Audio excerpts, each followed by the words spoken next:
Welcome to Mandukay Upanishad study and discussion. This Upanishad explains the meaning, significance of Om as a way to self-realization. In this session, we will go through verse 5 and 6, which details the Mankara Vichara at microcosm, the individual level, and the macrocosm, the cosmic level. In this slide, the references used in this slide and illustration in these presentations are for learning purpose only. In some slides, the author's words are presented as it is to present the meaning as it is. So now the questions for discussion. 1. How is the dream state different from deep sleep? 2. How does the state of deep sleep, the blissful state, differ from an enlightened state? 3. If you had to speak to your friend about what you learned in this session, what are the 2 key points you might highlight? 4. How does what you heard today change your perspective and daily practice? In the next slide, the summary. In the first verse, the Upanishad declares Omkara is everything. It means everything in macrocosm, microcosm, and beyond. Everything in the past, present, and future, whether they are inert objects or sentient living beings. The life force behind the macrocosm and microcosm is the ultimate reality or absolute reality, the Brahman. That's also Omkara. Now verse 2 says, Brahman is too vast a concept for us to grasp at once. It tells us that there is an identity between the Atman within and Brahman without. The Atman is the miniature Brahman within. Also, the Upanishad says that the microcosm is the miniature of the macrocosm. So, as the human body, so there is a cosmic body. As the human mind, there is a cosmic mind.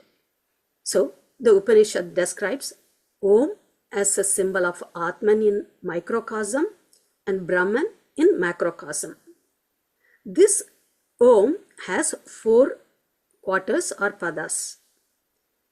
As illustrated on the right, they are waking, representing the Ankara, dreaming, Unkara, deep sleep, Makara. The Turiya, the 4th, silence, representing the infinite absolute consciousness, the Brahman. The first 3 padas, A, U, Ma, are paired with 3 bodies of macrocosm and microcosm. So how are the 3 bodies of macrocosm and microcosm paired and connected with Om? So in verse 3, Ankara is the Jagrat or waking world. Here, the gross body of the macrocosm is inseparable from the microcosm, and the consciousness associated with it is called Vaishnavara. In verse 4 describes Ukara is the Swapna, the dream state. The illustration on the right, the subtle body, the mind associated with the consciousness is Taijasa. Here, the consciousness is turned inward through the mind and restricted only to the individual mind. Now, today's verses 5 and 6 talks about Mankara. Here, the causal body is the state of deep sleep and is called Prajna. Here, even the internal world of association dies down and there is no responsiveness to sensory stimuli. The causal body is the Anandamaya Kosha, the bliss body. It has samskaras in dormant state. It is also called the karmic body, and today's verses will explain these in very detail. The Turiya, the 4th state, Brahman, the superconscious mind, encompasses the awareness that sees both material reality and also the energy and consciousness behind that material reality. Now, here, I'll hand over to Ranjini. Thank you, Val. Thank you. So I just wanted to, the transition. So we talked about, the 3 stages of Om, the 4 states of consciousness, and how it maps to the gross body, the subtle body, and the causal body. Now, let's look at the causal body from the perspective of the mind. So where does this consciousness of this 3rd stage sit in our minds, the subtle body? So just one distinction, consciousness is Atman or Brahman, and the conscious, subconscious, unconscious, these words refer to levels of the mind. So many of you might have seen this iceberg model to reflect just how much of our awareness is at the conscious level. The rest of it is subconscious, and the 3rd level even down is unconscious. So the subconscious mind lies below the level of conscious awareness. Its physical seat in the body is the lower brain and the spine. It records everything we do, every activity we engage in. Our thoughts about those activities are likes and dislikes about what we encounter each day. Although nothing is forgotten by the subconscious mind, this part of our consciousness remains mostly hidden from our everyday awareness. But the subconscious has a tremendous influence on how we think and act when in the conscious state. Meditation is one of the ways to understand the subconscious mind. And this is a quote from the reference that's presented, ananda.org, where they've tried to map, they said, where is the seat of this consciousness? When you're in deep sleep, both dreaming and sleep is at the level of the mind, but the mind also has 3 levels, right? There is the conscious mind, there is the subconscious mind, and then there is the unconscious mind, which is not accessible. Subconscious mind is accessible in your dreams. Subconscious mind makes its presence felt by guiding a lot of your behavior and the choices that you make. And if you're left unaware, if you're not even aware that that's what's happening, you're going to be a victim of these, of the traces in the subconscious mind. Let's talk about the unconscious. In both the subconscious and unconscious, one thing exists, and those are the samskaras. The unconscious is the causal body, the Anandamaya Kosha or the bliss body, made up of samskaras in a dormant state. It is also called the karmic body. So these samskaras are impressions stored in the body from the current and previous lives. They influence our likes and dislikes and exert a strong influence on how we react to the world and the choices that we make. These tendencies are called vasanas. These vasanas are latent in the subconscious and dormant in deep sleep. Latent means the difference between latent and dormant. These vasanas are latent means when there's a right trigger, it can be activated. Whereas dormant in the unconscious means it is just like a dormant, it's like a seed before it sprouts. You cannot access it easily. So it's at the subconscious level when it's latent that it starts to influence your behavior. So when we're talking about this makara, when we talk about causal body, the physiological location of this is the mind and at these 3 levels of the mind. Okay, so we've talked about the energy bodies. We've also talked about physiologically what part of the mind is involved in the state of dreaming and deep sleep. So let's go to the 5th verse. Remember, we're talking about the 3rd stage of consciousness. And the 5th and the 6th verse, if you caught what Val explained, the 5th verse talks about it at the level of the individual or vyashti. The 6th verse talks about the state of consciousness in the larger universe.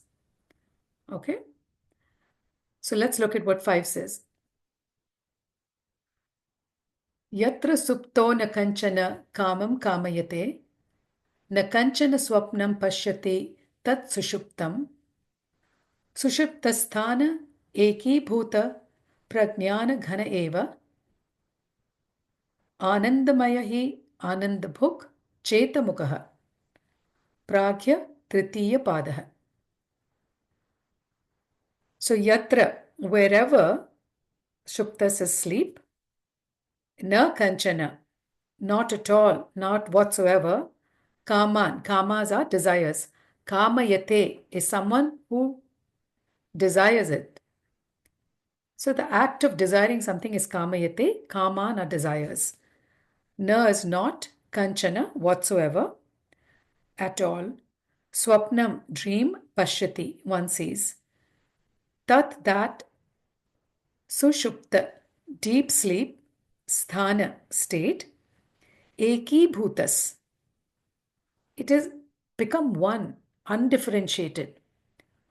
Pragyana, understanding, ghana, pragyana ghana, full of understanding. Eva, indeed, ananda, bliss, anandamaya is full of bliss. Again, he, any, indeed. Bhuj, bhuk is to enjoy, the enjoyer. Chetas is consciousness, mukhas, mouth, pragya is understanding, tritiya padaha, the third quarter. So the literal translation is, in that sleep state, not for anything desirable does one have any desire. In the state of deep sleep, there are no desires. You have no wants. Not the slightest trace of dream does it see in that state of deep sleep. In the sphere of deep sleep, there is verily just one unified mass of consciousness. It is full of bliss. In it, bliss is all there is to be enjoyed. It is, as it were, the very gateway to understanding. And the qualifier is understanding what? The other two states. Such is the third quarter called pragya. So this verse describes the state of consciousness at the individual level. There is no dream, there is no want, there are no urges. At that state, it's just undifferentiated consciousness. You don't know anything. And it's a blissful state. And it also says it is the gateway to understanding the other two states, because it is from that state that you wake up into the dream state and into the awake state. It is also the gateway to access the superconscious. And we'll see how that happens. So, what are the reflections on this? It is a dreamless sleep at the individual level, as I said. Here, consciousness is associated with the individual body, the Anandamaya Kosha, or the bliss body. It is not paired with the macrocosmic causal body of the Isvara. There is no internal or external world. In this state, the experience of duality, dream, and desire are absent, but dormant. It's there. The sense of Atman versus Brahman, that duality, you versus me, dream, desire, are all dormant. It is different from waking and dream sleep state, which has duality, dream, and desire. Ignorance is present in this deep sleep state, but there's no misperception of reality because there is no sensory stimuli coming in. No knowledge is gained excepting good sleep. The senses and the mind don't disturb us. However, this state of bliss is in ignorance. Our goal as seekers is knowledge with this bliss, right? So if you think about it, when you've had a good sleep, why is it called a blissful Anandamaya Kosha? Because you are in bliss. You are not threatened by any memories. You are not, there are no dreams, wild flights of fancy that your mind is engaged in. The mind is truly at rest. But avidya still exists. Because if avidya was not there, you would wake up enlightened. We don't. We just wake up feeling like we've had a good night's rest, right? The deep sleep state is also referred to as the seed state or the potential state. So what is a seed? Here, the vasanas. Remember I said the tendencies, you've got the samskaras, the impressions, and the tendencies created by those samskaras are vasanas. They are in the seed state, and in the picture on the right, it's indicated with the letter V. When the seed sprouts, the sleeper becomes a waking state entity or a dreamer and experiences the appropriate world. In this case, the dream world. Like the jack in the box, the senses, the mind, the vasanas comes out of the box in the waking and dream states. So these vasanas are there. In the deep state, you don't get them. But when they sprout, you move to the next state of consciousness. You start to dream or you wake up. This verse also says, and the reason we talked about it being an undifferentiated mass of consciousness is there's no today, there's no tomorrow, there's nothing. It's just blank. Cheto mukha, the doorway. Mukha is mouth. Cheto mukha is the doorway of experience. So Swami Guru Bhaktananda gives 3 meanings for this term. One, that it is a doorway to the experience of the waking and dream states. 2, it is the doorway for the consciousness to enter these 2 states or to return to these 2 states. So 3, he says, this is the path. The reason the state of deep sleep is called the doorway to experience is through this you get into dreams and being awake. This is how consciousness enters or return. Okay. Now, this was at the Vyashti. Individual level, we said this is sleep in ignorance. It is bliss because you're not bothered by anything. You don't even remember there's nothing to remember. And the only way you know that you have had this deep sleep is when you wake up and you realize you've slept really well. What does 6 say? Remember we said we talk about the microcosm and the macrocosm? Verse 6 gives us the macrocosmic meaning. Remember we said as the human mind, so the cosmic mind. As the human body, so the cosmic body. So we just talked about the individual. Now we're going to talk about the cosmic mind. The Anandamaya Kosha, or the causal body in the individual, is the Isvara of the macrocosm. However, the difference at this cosmic level is that there is no avidya, the veil that exists in the individual that prevents him from breaking free into the universal consciousness. Deep sleep with awareness is Isvara. Deep sleep in ignorance is pragya. That's the difference. So at the macrocosmic level, there is an awareness. There is an awareness of the state of complete silence. How does an individual experience this Ishvara? Right? So Ishvara is at the cosmic level. At the individual level, how do you experience it? Swami Guru Bhaktananda explains it as you experience it in a very diffused state. The awareness that you have slept well only comes when you wake up. If you were aware during deep sleep, that is Ishvara. That is the awareness that animates all states of consciousness. So whether you're aware of it or not, there is a witness within you, there is an awareness within you. In deep sleep, that awareness also is not there. You only have that awareness when you come into the dream state or you wake up. Whereas if there is awareness in that deep state, that is Ishvara, that is animating, activating that stage of consciousness. And the quote from Swami Guru Bhaktananda is, only the avidya and the Anandamaya Kosha veils it from the self. The sentiency we feel in pragya originates in Ishvara. To summarize, we're now going to see Ishvara's luminosity from the viewpoint of pragya, the ignorant individual's causal consciousness. Okay? So now let's talk about how does this mass of undifferentiated consciousness, that is a state of ignorance but bliss, how at the cosmic level, what does it mean if it is Ishvara?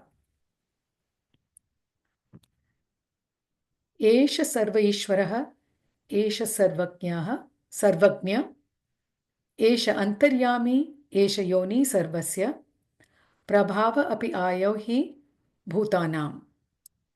Esha this, Sarveshwaraha, the Lord of all. Again, Esha this, Sarvagnyas. Sarvagnya is all-knowing.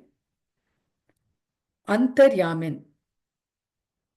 Antar is within, Yamin, possessed of. Now, this word Antaryamin in different commentaries is defined a little bit differently. It is defined as the one possessed of restraint, the one who controls.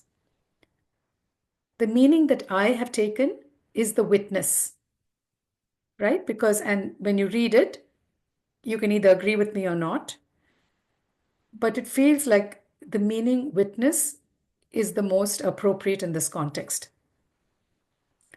Antaryami is one possessed of this awareness or restraint.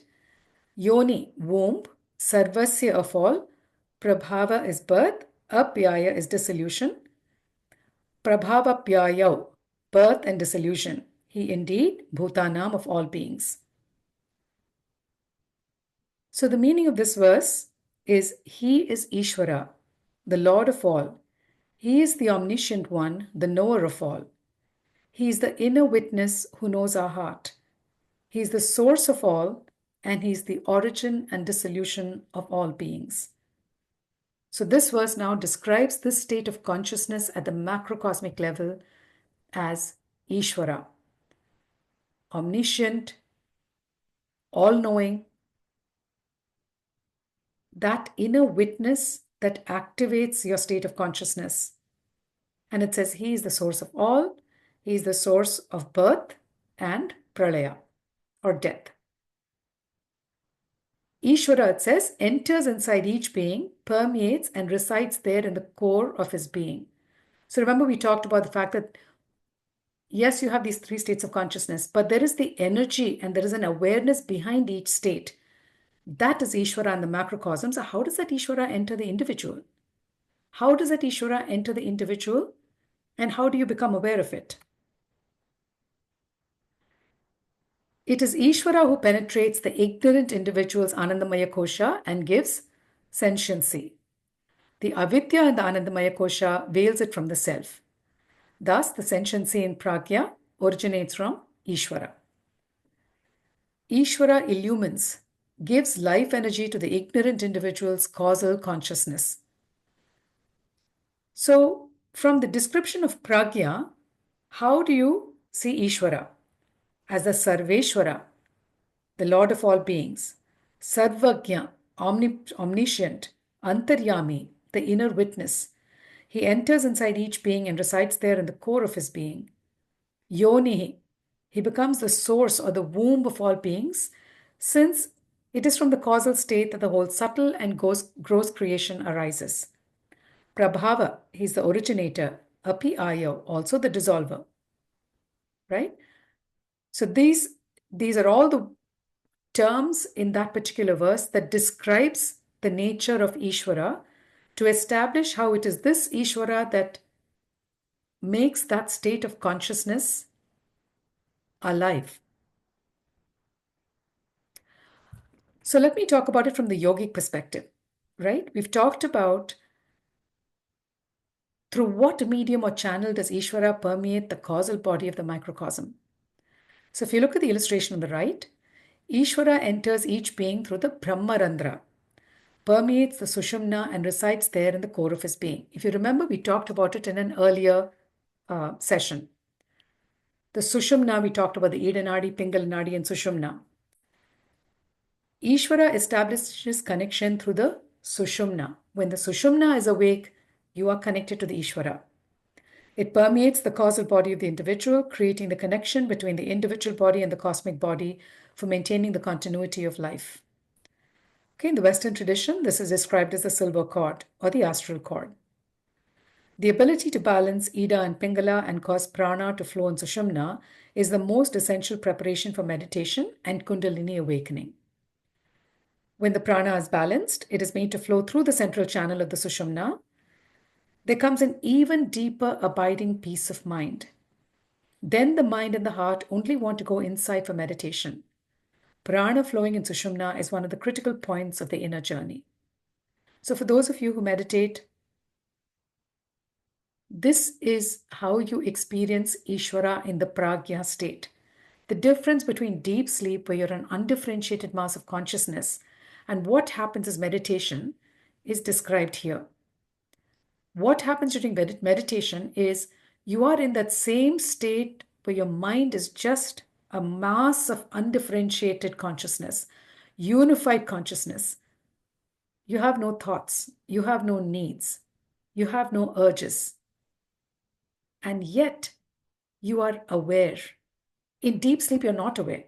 In the meditative state, you are aware, right? And how do you get to that meditative state? We've talked about it in the pranayama.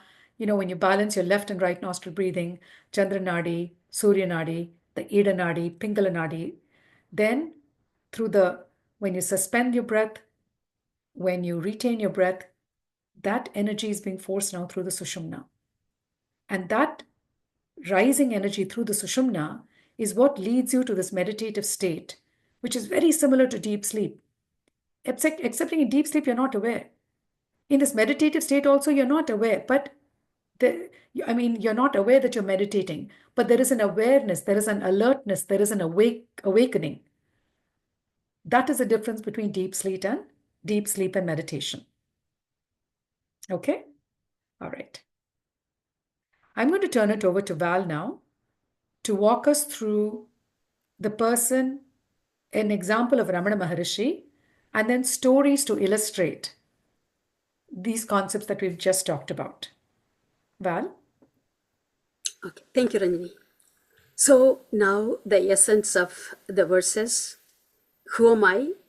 So the riddle is, I am aware of the waking universe in the waking state, the dream universe in the dream state, and the causal universe in the deep sleep state. I am associated with all these three as an observer. Even though I am one, the Upanishad gives me, the observer, three different names based on my relationship with these three observed universes. Just as one person is called mother, wife, and daughter, depending on her relationship with the son, husband, and father, I, the one observer, am given three different names. Who am I? I am the Sakshi, the witness consciousness, Brahman, Atman. So when we hear who am I, Ramana Maharishi comes to our mind. So the quote by him, the question who am I is not really meant to get an answer. The question who am I is meant to dissolve the questioner. With this, we'll go through a story which explains all these verses. So this is a story of Uttalaka, the sage, and Swetaketu, the son, dialogue in Chandogya Upanishad. So there was a great sage called Uttalaka. He had a son by name Swetaketu. The boy went to Kurukula when he was 12 years old, and he returned after his studies when he was 24 years old. He studied all the Vedas, scriptures, and he was with immense pride.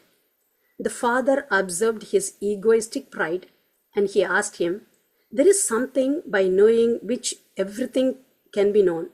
Have you heard of this?" The son replied, "What is that? I do not know." So sage said, "I give you an example. How many things can be known by the knowledge of one thing called clay? Pot, tumbler, plate, and many things of this kind are made out of that clay. But clay is the only reality. So if you know what clay is, you know what a clay tumbler is, plate is, glass is, etc. Do you understand what I say?" "Yes, because they are only names and forms taken by that substance called clay." So when you mean an earthen pot, it is only name that you have given to a shape taken by the earth, clay. So the subtle essence, it is truth. It is the ultimate reality, the Brahman under all this. So in essence, like the clay appearing in different names and forms, the ultimate reality, pure consciousness, appears in the waking, dreaming, and sleep state. Now, sage Uttalaka gives another example. He asked his son to get a fruit from a banyan tree and told him to open it. He asked, "What do you see?" "Seeds." "Now cut open the seed. What do you see?" Son replied, "Nothing." Uttalaka said, "My son, you know there is subtle essence which you do not perceive, but through that essence the truly immense banyan tree comes and exists. Everything that exists has its self in that subtle essence. It is truth. It is the self. And that is within you, Swetaketu. And you are that Tattvamasi. Just because we cannot see, we don't say nothing is there. Without that life force, Atman, there is no life. With this, I'll hand over to Ranjan. Thank you, Val. So that is our research and commentary and stories on this fascinating third stage of consciousness, deep sleep. So the questions for you to consider: how is this dream state different from deep sleep? That's an easy one. How does the state of deep sleep, a blissful state, differ from an enlightened state? Remember, we talked about that. We talked about deep sleep is also ananda, bliss, but there is no enlightenment. Why not?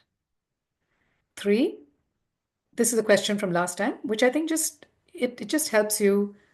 You don't need to remember the Sanskrit terms, but what is the gist of what you understood? If you had to speak to your friend about what you learned, what are some 2 key points that you might highlight? And based on what you heard today, how does that change your perspective and your daily practice? All right. So with that, let me stop the recording and we'll turn it over for our discussion.